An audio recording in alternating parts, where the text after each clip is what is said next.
Hello everyone, your random tutor welcomes to your own channel. तो आज हम quantitative aptitude की रिवीजन सीरीज़ में करने वाले हैं सर्कल्स। तो ट्रायंगल्स एंड क्वाड्रिलेटरल्स हम पार्ट 1 एंड 2 में कर चुके हैं। अगर आप लोगों ने वो वीडियो नहीं देखी है तो मैं लिंक डिस्क्रिप्शन में डाल दूंगा। तो ट्रायंगल्स का एंड क्वाड्रिलेटरल्स के वो पार्ट ही देख लेना, दोनों हाफ हाफ आ के हैं। तो प्लीज़ चैनल को सब्सक्राइब कर लेना ताकि आपको जो भी नेक्स्ट में वीडियोज़ जाएंगे, जैसे हम सर्कल के बाद अब मेंसुरेशन स्टार्ट करने वाले हैं, दैट इज 3D ज्योमेट्री, तो आपको उसका नोटिफिकेशन टाइमली मिल जाए। तो चलो शुरू करते हैं। तो सबसे पहले हम देख लेते हैं, ये एक सर्कल है, इसका सेंटर है ये O एंड ये इसका रेडियस है स्मॉल r। तो बेसिक्स देखते हैं कि सरकमफेरेंस क्या होता है, 2 पाई इंटू r। इसको हम क्या लिख सकते हैं, पाई को 2r डायमीटर होता है तो पाई इंटू डायमीटर भी सरकमफेरेंस हो जाता है सर्कल का। एंड यहाँ पे हमें पता है कि पाई की वैल्यू हम क्या लेते हैं, 22/7 और 3.14 हम लेते हैं पाई की वैल्यू। और जो एरिया होता है सर्कल का वो हो जाता है पाई आर स्क्वायर। मान लो एक सर्कल हमें गिवन है, इसके सेंटर से ये हो गया रेडियस, ये सेंटर है ओ। मान लो ये एंगल हमें थीटा गिवन है एंड ये जो हमें लेंथ गिवन है आर की, ये लेंथ है एल। तो इसमें हम सर्कल की आर्क लेंथ कैसे निकालते हैं। आर्क लेंथ सर्कल की क्या हो जाएगी, theta upon 360 degree into 2 pi R. Okay, मान लो थीटा में 360 डिग्री गिवन है, तो 60/360 इंटू 2 पाई आर, तो ये हो जाएगा 1/6 2/3। तो पाई r/3 हमारे पास आर्क लेंथ आ जाएगी। इसमें जो भी वैल्यूज़ हमें गिवन होगी आर की, सब्सिट्यूट करके हम लेंथ निकाल सकते हैं आर की। मान लो हमें एक सर्कल गिवन है, उसका सेंटर है ये। अगर हम ऐसे एक कॉर्ड्स बनाते हैं, जैसे अगर ये एंगल थीटा है और ये एंगल भी थीटा है, तो मान लो ये कॉर्ड ए बी है, ये है सी डी। अगर ये दोनों एंगल थीटा है तो chord A B equal to chord C D हो जाएगी। और मान लो हमें कॉर्ड्स इक्वल दी हुई हैं, तो यहाँ पे जो ये एंगल हैं ये अपने आप इक्वल हो जाएंगे। तो इसका क्या होता है कि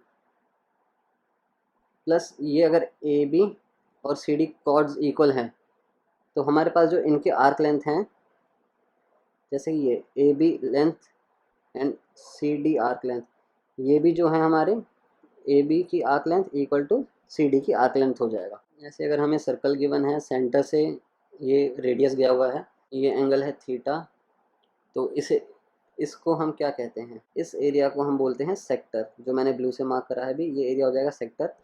तो सेक्टर का एरिया जो है वो क्या हो जाता है, थीटा/360 इंटू पाई r²। तो इसको हम क्या लिख सकते हैं, अगर हमें मान लो बाई चांस ये लेंथ एल गिवन है, तो 1/2 आर्क लेंथ इंटू आर। तो ये फार्मूला हो जाएगा एरिया का सेक्टर के, डायरेक्ट फार्मूला है, आप इनको याद कर सकते हैं, बहुत इजी है ये। बेसिकली जो हमें अगर सेक्टर का निकालना है, जितना एंगल गिवन है उसको 360, क्योंकि सर्कल का पूरे का ये जो एंगल होता है 360 होता है, डिवाइड करके मल्टीप्लाई बाय जो एरिया ऑफ सर्कल है, हमने उसी से मल्टीप्लाई करा है, तो हमारे पास एरिया ऑफ सेक्टर आ गया है बेसिकली। और अगर हमें इसका पेरीमीटर निकालना होगा तो पेरीमीटर क्या हो जाएगा, इस सेक्टर का लेंथ प्लस 2r, ये l हो जाएगा, r प्लस r 2r हो जाएगा। तो length of r plus 2r हम करेंगे तो हमारे पास पेरीमीटर ऑफ सेक्टर आ जाएगा। मान लो हमें ये एक सर्कल गिवन है, ये है इसका सेंटर o, एक हमारे पास ये आर्क है। अगर हम ये देखते हैं और इसी आर्क से एक एंगल हमारा सर्कल पे बन रहा है, मान लो अगर ये एंगल हमारा थीटा है, तो ये एंगल कितना हो जाएगा, 2 थीटा। ठीक है, तो मतलब एक कॉर्ड से या फिर आर्क लेंथ से हम एंगल जो सेंटर पे जो होता है वो सर्कल पे बने हुए एंगल से डबल होता है। या फिर हम कहीं ये बोल सकते हैं कि जो सर्कल पे जो एंगल बना है वो सेंटर पे बने हुए एंगल से हाफ हो जाता है। तो इसकी वैल्यू अगर थीटा है तो ये हो जाएगा 2 थीटा। ऐसे अगर मान लो बाई चांस हमें ये सेमी सर्कल गिवन है एक, तो हम इससे कोई भी अगर एंगल बनाते हैं, ऐसे ऐसे बना रहे हैं या ये बना रहे हैं, तो जितने भी एंगल होंगे सारे के सारे 90 डिग्री आएंगे। तो ये हमेशा याद रखना है कि जो सेमी सर्कल में एंगल्स बनेंगे वो सारे के सारे हमारे राइट एंगल्स होंगे। ओके, मान लो हमें ये सर्कल गिवन है, सेंटर से ये सेक्टर है और ये कॉर्ड है उसकी, ये हमें गिवन है थीटा, ये हो गया रेडियस, हो गया आर। तो मान लो अगर हमें एरिया ऑफ सेगमेंट निकालना है, तो मान लो अगर हमें ये एरिया निकालना है जो मैंने भी रेड से फिल करा है, ये होता है एरिया ऑफ सेगमेंट। ओके, तो एरिया ऑफ सेगमेंट का एक डायरेक्ट फॉर्मूला होता है, क्या होता है, तो हम अगर इसको निकालेंगे तो कैसे निकलेगा, ये area of this complete sector minus area of this triangle कर देंगे हम, तो ये हमारे पास सेगमेंट का एरिया आ जाएगा। तो कंप्लीट सेक्टर का एरिया है जो हमने पढ़ा था अभी, वो क्या होता है theta upon 360 pi R square, minus में हम क्या करेंगे, इस ट्रायंगल का एरिया हम सब्ट्रैक्ट करेंगे इसमें से, तो हमारे पास सेगमेंट का एरिया आ जाएगा। हमने पढ़ा था ट्रायंगल्स में कि अगर हमारे पास एक ट्रायंगल गिवन है, बीच में थीटा है, ये ए है, ये है बी है, तो इसका एरिया क्या हो जाता था, half into A into B into sine theta. तो यहाँ पे क्या हो जाएगा, हाफ साइड्स क्या है R and R, R into R क्या हो जाएगा हमारे पास R square into sine theta.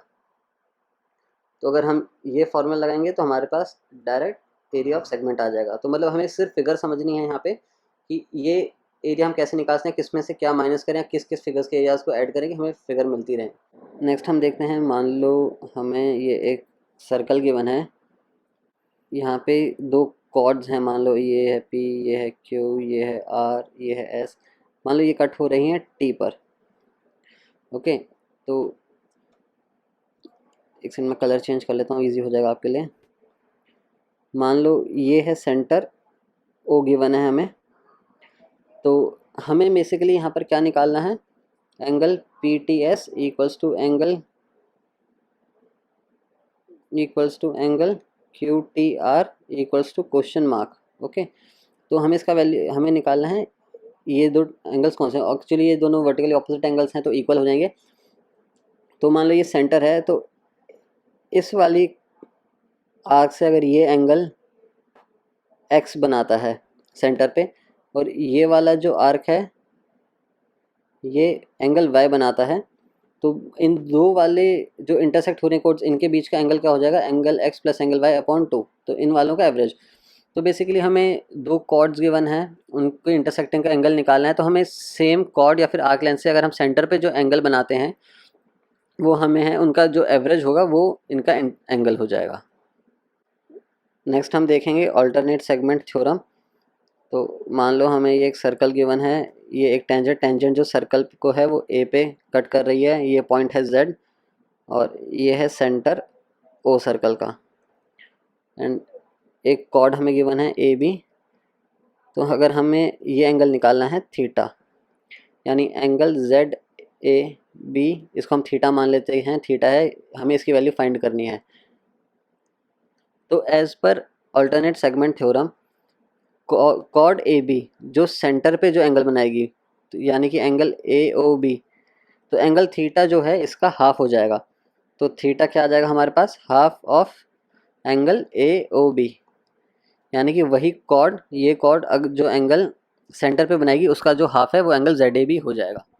मान लो ऐसे ही हमें एक सर्कल गिवन है और कॉर्ड्स उसकी इनकेस बाहर कट कर रही हैं थीटा पे। ओके, तो हमारे पास, मैं कल एक सेकेंड, मान लो सेंटर गिवन है सर्कल का ये ओ, तो ये मान लो एंगल बनेगा इस कॉर्ड से एक्स और इस कॉर्ड से बनेगा एंगल वाई। तो यहाँ पर जो थीटा है वो हमारे पास क्या आ जाएगा, वाई माइनस एक्स अपॉन 2। अगर इन केस कॉर्ड्स बाहर इंटरसेक्ट करेगा, अगर कॉर्ड्स अंदर इंटरसेक्ट कर रही थी तो हमने एक्स प्लस वाई अपॉन 2 ले लिया था। एक्चुअली ये ही सेम केस हमारा एक कॉर्ड एंड टेंजेंट के साथ भी बनता है। तो मान लो ये एंगल थीटा हमें निकालना है यहाँ पर, और ये हमारा सेंटर है ओ, तो ये अगर मान लो बनता है एंगल एक्स और ये वाला एंगल हमारा बनता है वाई, तो ये भी क्या हो जाएगा theta, Y minus X upon 2। तो एक्चुअली दो कॉर्ड्स बाहर इंटरसेक्ट कर रही हैं या फिर one chord and one tangent बाहर इंटरसेक्ट कर रही हैं, तो हम जो भी उनके आर्क्स हैं और जो सेंटर पे एंगल बनाएंगे, बड़ा माइनस छोटा अपॉन 2 करेंगे तो हमारे पास डायरेक्ट थीटा की वैल्यू आ जाएगी। मान लो हमें एक सर्कल गिवन है और एक सर्कल की दो टेंजेंट्स बाहर मीट कर रही हैं ये। ओके, तो ये पॉइंट है ए, ये पॉइंट है ए। तो अगर देख तो कॉन्सेप्ट ये होता है कि सेंटर से अगर हम टेंजेंट जहाँ कट करें वहाँ पर एक लाइन ड्रॉ करेंगे, यानी ये रेडियस हो जाएगा, ये एंगल हो जाएगा 90 डिग्री। ऐसे ही ये एंगल भी हो जाएगा 90 डिग्री एंड ये है रेडियस। तो यानी एक पॉइंट से जब दो टेंजेंट्स हम निकालते हैं अलग अलग साइड में, तो ये जो टेंजेंट्स हैं ये इक्वल होती हैं हमेशा सर्कल की। कॉन्सेप्ट देखते हैं, इस पे बेस्ड क्वेश्चन बहुत ज़्यादा आते हैं। ये ट्रांसफर्स कॉमन टेंजेंट या फिर डायरेक्ट कॉमन टेंजेंट के होते हैं। तो हम देख लेते हैं, एक हमें ये सर्कल गिवन है, मान लो ये दो हमें सर्कल गिवन है। तो ये जो डिस्टेंस है इनके सेंटर्स के बीच का, ये डिस्टेंस हमारे पास गिवन है d।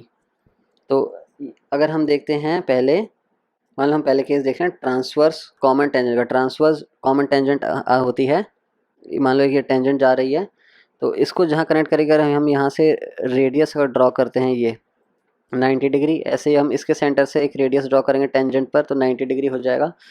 तो इसका रेडियस है कैपिटल आर, स्मॉल सर्कल का रेडियस है स्मॉल आर। ओके, तो अगर हम इसको ऐसे एक्सपेंड करते हैं तो मान लो हम इसके टेंजेंट को ऊपर तक ले जाते हैं एंड यहाँ से कनेक्ट करते हैं ये दूसरे छोटे वाले सर्कल से। तो मान लो ये इसकी लेंथ है एल टी हमने इसलिए इसका रख दिया लेंथ का नाम क्योंकि ये है ट्रांसवर्स कॉमन टेंजेंट, तो इसलिए एल टी कर दिया हमने। ये तो ये वाली लेंथ की क्या हो जाएगी हमारे पास, एक सेकंड में रेड से मार्क कर देता हूँ क्या डिफ्रेंशिएट कर सकें। ये वाली जो लेंथ है ये भी हमारी हो जाएगी स्मॉल आर रेडियस, क्योंकि हम इसके बिल्कुल बराबर ले रहे हैं। तो अगर हमें अगर एल टी की निकालनी है कितनी लेंथ है, तो एल टी की जो हमारे पास लेंथ आएगी वो आ जाएगी अंडर रूट डी स्क्वायर, यानी दोनों सर्कल्स के सेंटर के बीच का डिस्टेंस का स्क्वायर माइनस दोनों सर्कल के रेडियस का सम का होल स्क्वायर।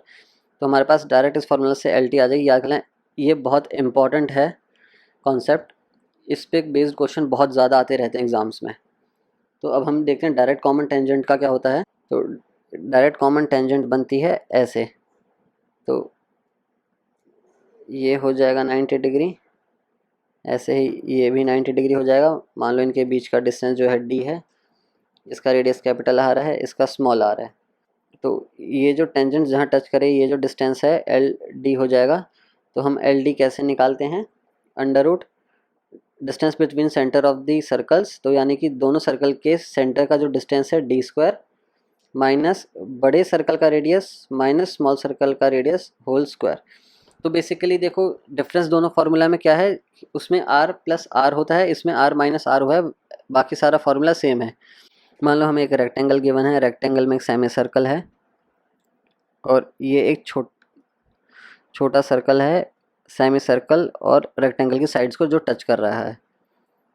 तो हम अज्यूम कर लेते हैं जो बड़ा सेमी सर्कल जो है इसका रेडियस है कैपिटल आर, तो ये भी आर हो जाएगा। और ये जो छोटा सर्कल है इसका रेडियस हमने मान लिया स्मॉल आर। तो ऐसी कोई भी जब भी फिगर गिवन होगी तो हमेशा याद रखना capital R upon small R जो होता है √2 + 1 अपॉन √2 - 1 होता है। ये एक डायरेक्ट फार्मूला याद रखना, या तो हमें कैपिटल आर गिवन होगा या स्मॉल आर गिवन होगा और हमें दूसरा आर निकालना होगा तो हम डायरेक्ट इस फार्मूला से निकाल सकते हैं। ये भी काफ़ी इंपॉर्टेंट है क्योंकि इस बेसिस पे काफ़ी सारे क्वेश्चंस जो हैं वो हमारे एग्ज़ाम में आ चुके हैं। तो मान लो एक लाइन है पे 3 सर्कल गिवन है, तो इस सर्कल का रेडियस हम मान लेते हैं क्यू, इस सर्कल का रेडियस हमें आर गिवन है और इस सर्कल का रेडियस है हमें पी गिवन। ओके, तो इस केस में जो है आर स्क्वायर हो जाता है पी इंटू क्यू। ये डायरेक्ट फार्मूला की याद रख लेना, कई बार ही एग्जाम में ये वाली फिगर भी आ जाती है, 3 सर्कल साथ साथ बने हुए हैं एंड असेंडिंग या डिसेंडिंग किसी भी ऑर्डर में गिवन हो, तो जो मिडल जो सर्कल होता है उसके रेडियस का स्क्वायर इज इक्वल्स टू उनके दोनों के साइड के सर्कल्स के रेडियस का प्रोडक्ट जो है वो इक्वल होता है। ऐसे ही मान लो एक सर्कल हमें ये गिवन है और एक सर्कल हमें गिवन है, मान लो टच हो रहे हैं दोनों, और इसका जो रेडियस है p है, इसका जो रेडियस हमें गिवन है r है, और एक स्मॉल सर्कल है यहाँ पे जो दोनों सर्कल्स को और इस लाइन को टच कर रहा है, इसका जो रेडियस हमारे पास गिवन है वो q गिवन है। तो इस केस में अगर हमें जैसे इस केस में मतलब हमें ये हो सकता है कि कोई भी एक रेडियस निकालना पड़ सकता है क्वेश्चन में एंड 2 रेडियसेस हमें गिवन होंगे। तो इसका डायरेक्ट फार्मूला होता है 1/√r = 1/√q + 1/√p। एक कॉर्ड ये गिवन है ए बी, और एक ये गिवन है सी डी, और ये जहाँ कट कर रही हैं वो है एक्स।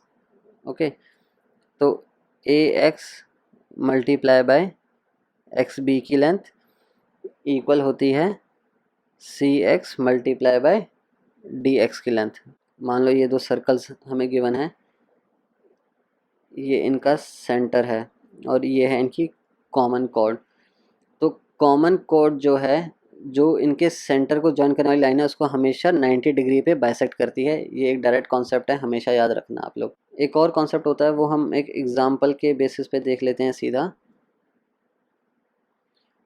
मान लो ये सर्कल है, ये इनकी कॉमन कॉर्ड हमें गिवन है, और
इसको देखो हम कैसे लिख सकते हैं। 10 को 2 × 5 लिख सकते हैं, और 30 को 15 × 2। तो 15 × 15 15 का स्क्वायर रूट हो जाएगा। 2 दो बार है तो इंटू 2, एंड 5 भी दो बार है तो इंटू 5 डिवाइडेड बाय 25। 5 5 सा 5 3 सा 3 2 सा 6 2 सा 12। तो हमारे पास h जो है 12 आ गया। h अगर हमारे पास 12 आ गया तो इस पूरी कॉमन कॉर्ड की लेंथ कितनी हो जाएगी, इसको हम 2 से मल्टीप्लाई कर देंगे, 24 हमारे पास आंसर आ जाएगा। एक मान लो हमें सर्कल गिवन है, इसमें हमें क्वाड्रिलेटरल बनाते हैं कोई भी ऐसे। तो ये साइक्लिक क्वाड्रिलेटरल है। हमें जैसा ही पढ़ा था, साइक्लिक क्वाड्रिलेटरल के जो ऑपोजिट एंगल्स होते हैं उनका सम 180 डिग्री होता है। ये हम ट्रायंगल क्वाड्रिलेटरल की जो पार्ट किया था उसमें हम कर चुके हैं ऑलरेडी। तो साइक्लिक क्वाड्रिलेटरल के ऑपोजिट एंगल्स का सम हमेशा 180 डिग्री हो जाता है। प्लस अब इसमें हम एक और चीज़ देखने वाले हैं कि मान लो ये लेंथ हमें ए गिवन है, इसकी लेंथ बी, ये सी, और ये लेंथ गिवन है डी, और हमारे पास इसकी डायगोनल्स हैं। इस डायगोनल की लेंथ है क्यू और इस वाली डायगोनल की लेंथ है पी। तो ऑपोजिट साइड के प्रोडक्ट का सम जो है प्रोडक्ट ऑफ डायगोनल्स होता है, यानी कि A multiply by C plus B multiply by D equals to P multiply by Q. ये एक फार्मूला होता है साइक्लिक क्वाड्रिलेटरल में कि ऑपोजिट साइड का product A C B into D equals to P into Q होता है। ये याद कर लेना, बेसिक फार्मूला है। सर्कल में एक कॉन्सेप्ट और होता है, हम देख लेते हैं। मान लो ये एक कॉर्ड हमें गिवन है, ये है सेंटर ओ। सेंटर से हम कॉर्ड पे जब भी 90 डिग्री का एक परपेंडिकुलर बनाते हैं तो this line equals to this, उसको 2 पार्ट्स में इक्वली डिवाइड कर देता है वो। ऐसे ही अगर हम देखते हैं कि मान लो हमें ये सर्कल गिवन है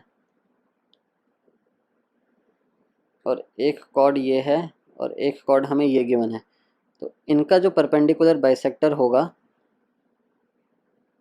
वो हमेशा जो है सेंटर पे इंटरसेक्ट करेगा।